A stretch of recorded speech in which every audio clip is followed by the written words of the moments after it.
देखो, जितने भी साधन है ना, योग, यज्ञ, जप, तप, व्रत, मख, होम, स्वाध्याय, तीर्थाटन आदि, ये सब के सब साधन अंतःकरण की शुद्धि के लिए ही। साधन वही श्रेष्ठ है जिस साधन के अनुष्ठान से हमारे चित्त की शुद्धि हो। पर हम जो बात कहना चाहते उसको ध्यान देकर सुने।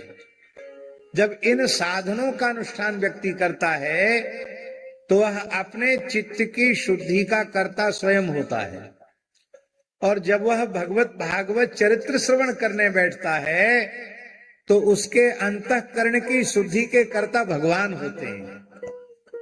अब हमारी शक्ति और भगवान की शक्ति में अंतर है कि नहीं? बोलो।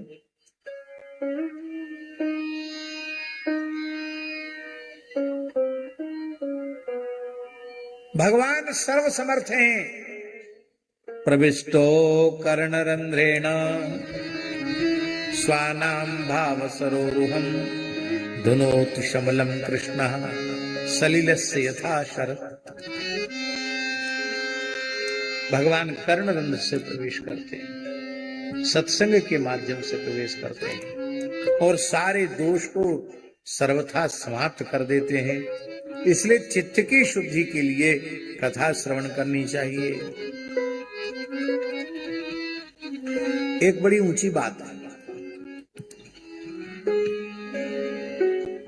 सर्व साधन संपन्न जीवन हो,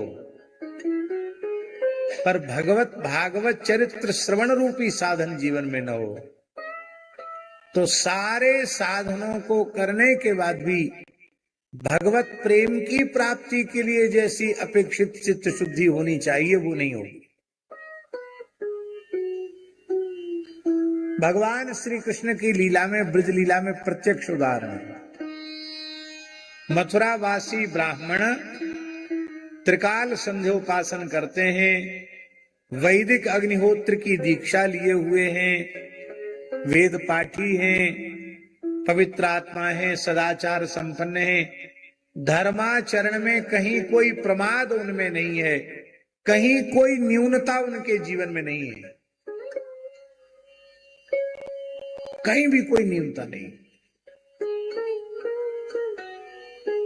और उनकी जो पत्नियां हैं, न उन्होंने वेद पढ़ा है, न गुरुकुल में निवास किया, न वो संध्योपासन करती हैं, न अग्नि में स्वाहा स्वाहा करती हैं, पर उन सबको कृष्ण का प्रेम मिल गया। तो ये बात हम नहीं कह रहे हैं, उनके पतियों ने कहा, नासाम द्विजाति संस्कारो न निवासो गुरावपी। इनका द्विजाति संस्कार नहीं हुआ, गुरुकुल में निवास नहीं किया, न तपो, इनमें तप नहीं है, नात्म मीमांसा, आत्म तत्व का विचार भी नहीं किया, कुछ नहीं है इनके जीवन में, साधन के नाम पर 0/0 कुछ नहीं है, लेकिन फिर भी इनमें कृष्ण प्रेम है। क्यों? क्योंकि ये कुछ नहीं करती पर रोज कथा सुनती थी। और कथा भी कोई ऐसे नहीं कि कोई बड़े महात्माओं की वाणी से कथा सुनती।